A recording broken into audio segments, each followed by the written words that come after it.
Hey everyone, welcome back to another video. In this video, we're going to take a look at the Volca drum and why I think it is a phenomenal drum machine, especially when it comes to sort of glitch and IDM sort of stuff.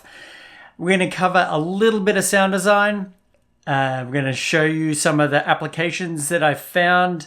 Both of them are going to be for free. The paid one, I wasn't digging it too much, so I'm just going to leave it out of the video. But let's get into it and have some fun.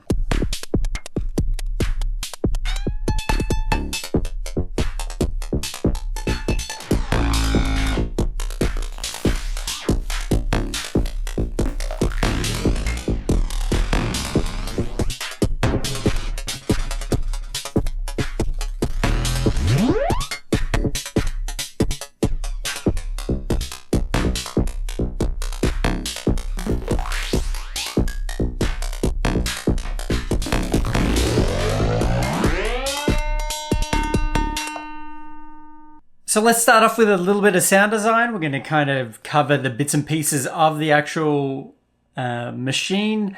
And from there, we'll be able to go into some of the free applications I use to make life a little bit easier when it comes to sound design. And then I'm going to show you one crazy sort of IDM randomizer that I found on YouTube. And yeah, so as you can see, we have our 6 parts. So if I go to maybe go to a better drum kit, it's a bit more defined when they're separated like that. So we have our this section kind of is the way that we can shape our sounds, and then this is this is kind of where we can change the timbre and whatnot of the sounds. But this is like a send and return. Well, not sort of a return. It's just a send for all of the effects. So each of them won't have its own routing to this. This is the send amount to send to this effect. And then that's where you can kind of get some more of the kind of crazy sort of glitchy sounds. And then in conjunction with the app I'll show a bit later, you can kind of go very crazy. So let's just start off with a kick drum. And as you can see, we've got layer 1, layer 2, and then layer 1 and 2. So let's go to layer 1. Let's just turn down layer 2, go back over to layer 1, and let me pitch that up, because if you are watching on your phone, you're not really going to hear anything.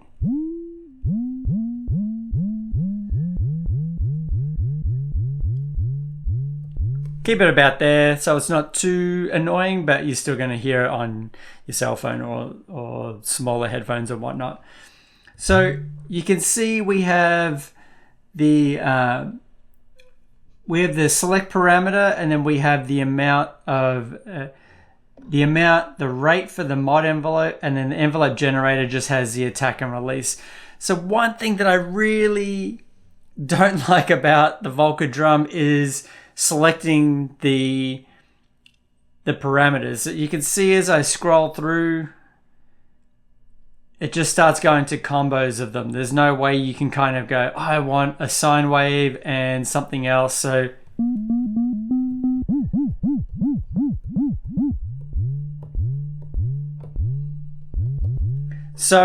that's the one sort of downside to creating sounds on the actual piece of hardware. But for the purpose of the video, let's just I'll show you the steps that I would go through to create the kick drum, and then I'll show you the actual free web-based version, which makes it so much easier. So we're on layer 1, and we've got the sine wave selected as a source. So that's where you get that nice sort of beefy sort of end of the kick. The modifier is just the sort of downslope, and then envelope generator is just the normal sort of attack and release. If I will go to the mod, if I start to change, you can hear as I kind of get to like 50%, it's just like a bit of a knock on it, and then that's when I start going higher. you kind of get into that laser sort of territory. So for this, I want a nice, we're going to have a nice beefy sort of end. A beefy end. And then when I pitch it down, that's when we're going to get that nice sort of low end. Let's bring up a little...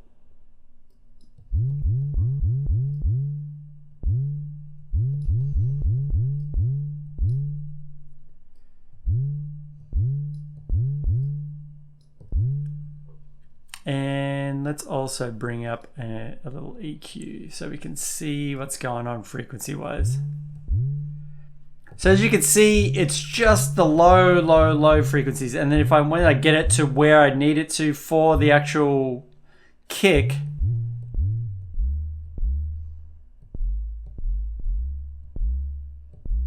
it would be around there. We're kind of maxing out around 80 Hertz. But the weight of it is around 40, 50, 60 Hertz. So that's going to provide the weight to the kick. Now, I want it to happen so we're going to have the knock of the kick, and then the rest of it, which is this part, will come in just after. There'll be still one sound, but you're not going to have the weight of the kick like we have here coming too early, and then you're kind of going to get all this weird bit at the start, and then it will just kind of die off. So let's go to the envelope generator.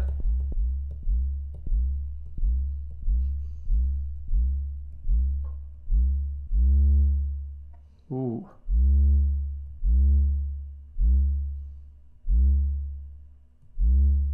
And then I'm going to pull the release down. I just pulling up the attack there. And then I'm going to pull the release down a little bit.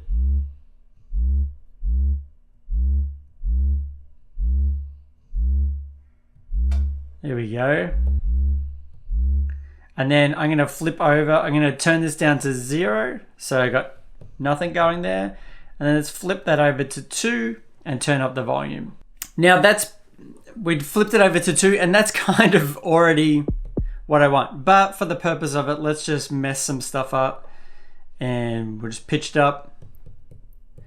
So now I've changed it all, and we can kind of now go in and shape this sound. So you can see we've got the sine, we have the slope down for the modifier, and the envelope generator is the one that we want. So let's get the release on the envelope generator.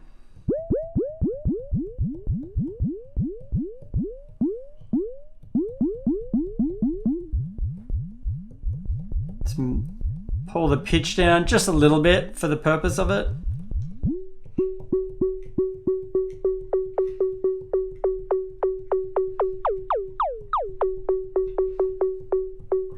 So I got that sort of knocking sound, so when I pitch it down,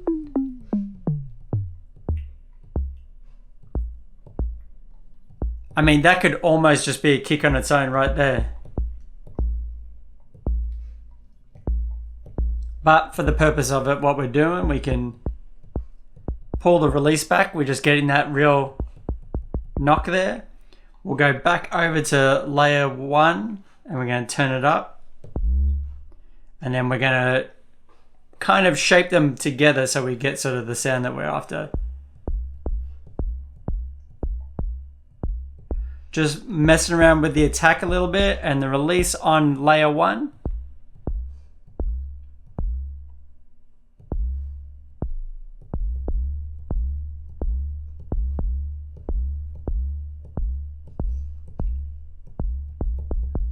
Let's go over to layer 2. Just turn down the volume just a little bit.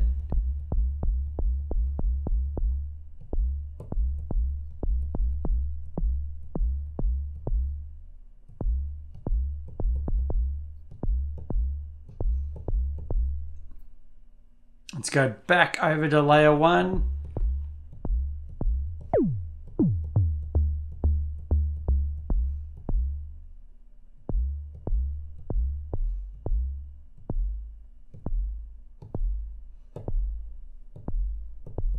pitch it up a little bit.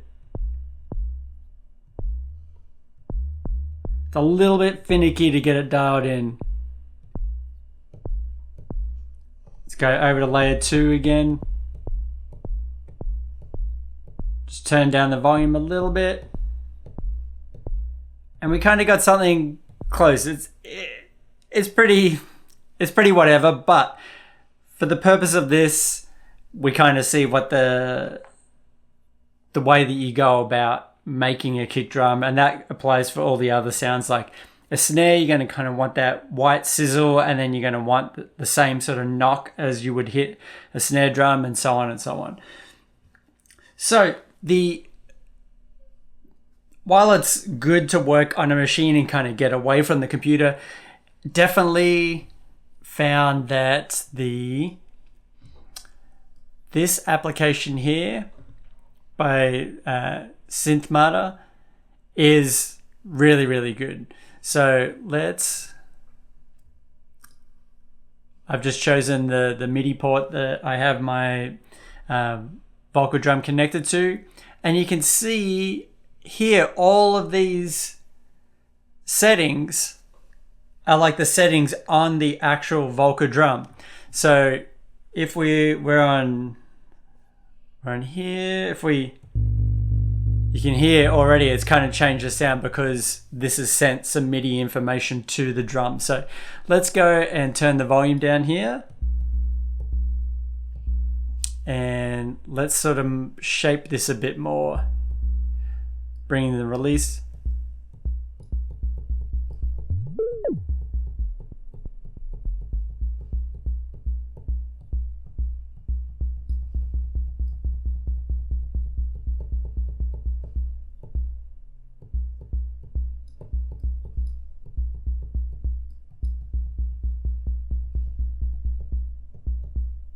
Okay, and we'll soften it up a bit because this layer 2 is going to be the main sort of knock to the sound. So got that. Let's turn the volume down. Let's turn the volume up for part 2.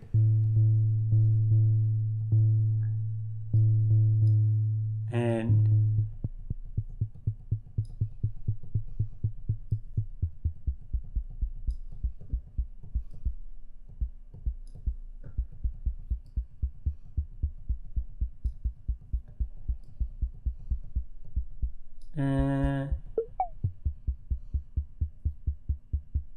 there we go. And bring up the volume of this part 1.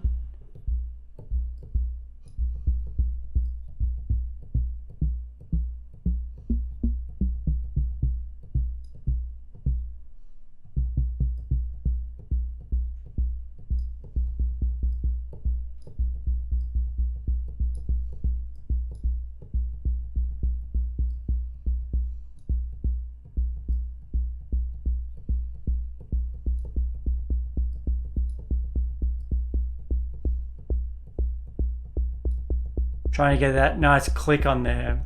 If I bring this down.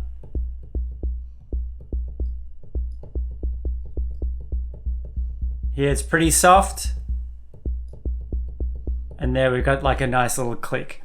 Obviously I would spend more time on this getting the sounds dialed in, but it's a really great little application to kind of get you going really quickly. And you can see they've added the other bits and pieces in here, like the send to the waveguide. We got bit reduction, the fold, the drive, and everything like that. So it's just a phenomenal tool, and it's for free.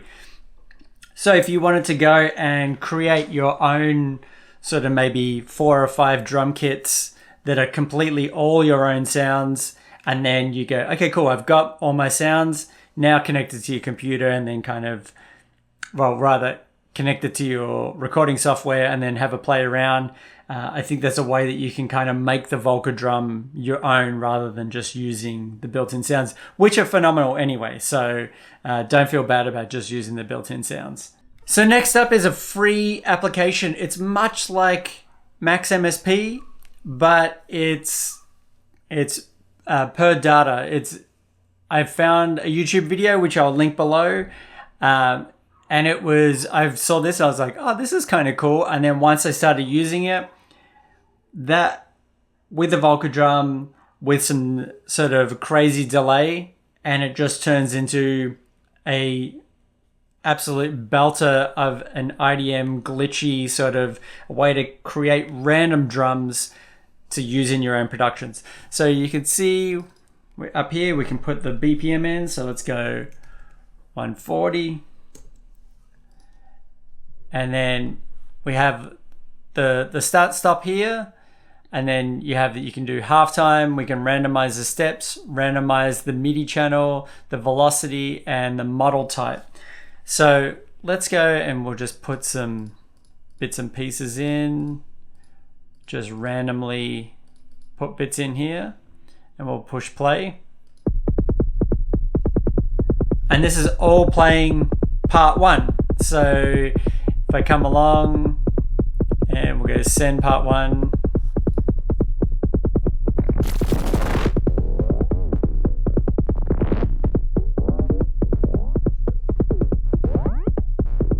And that's just me messing with the waveguide.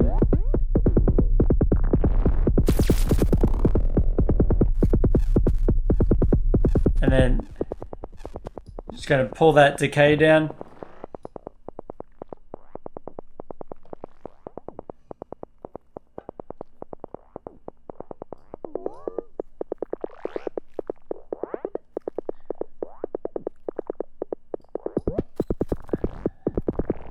Give it a little bit more decay so the waveguide has a little bit more to latch onto. So that's pretty good. But once we start adding all these other bits in here, the randomness, that's when you can kind of go super crazy. So let's put the decay, keep them both pretty low to start. And let's send a bunch of 2, 3, 4, 5, and 6 to the waveguide as well. We'll randomize. Actually, we'll start it and then I'll randomize it so you can see.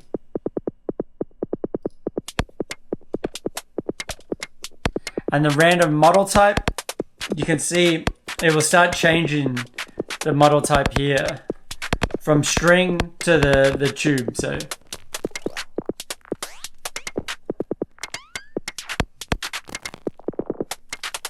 and we can randomize the velocity as well.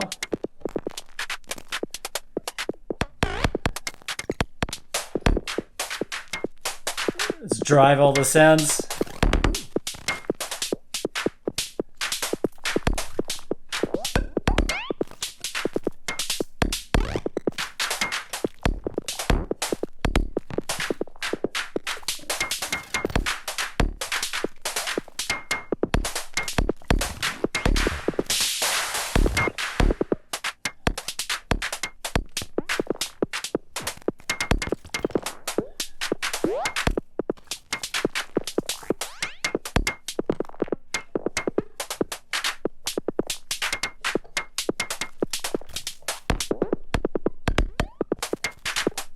And I find just these little random bits, by having these little random bits and just hitting record on your software and just keep playing around, is where you can get small chunks of like, oh yeah, that's a good bit, that's a good bit. And you can kind of find that randomness that you wouldn't generally think of on your own. And then in conjunction with the Zen delay, that's when stuff can get really crazy. So I've got the Zen delay set up again, and I'm just messing with the delay and the feedback and the dry wet to kind of get different variations in conjunction with the waveguide and the application we've got going. So let's push play.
And there you go. Some craziness from the Volca drum and Zen delay in conjunction with some free applications. So, at the end of this, hopefully I've inspired you. If you have a Volca drum, to kind of get in and create some of your own sounds, or use the free application that I've linked below. Or if you don't, but you still want to play around with some of those sounds, I have a link down below also for some of the recordings I did with the Volca drum with the application, so you can cut them up and use them in your tracks and whatnot. And again, thanks for sticking with us. Until next time, see you later.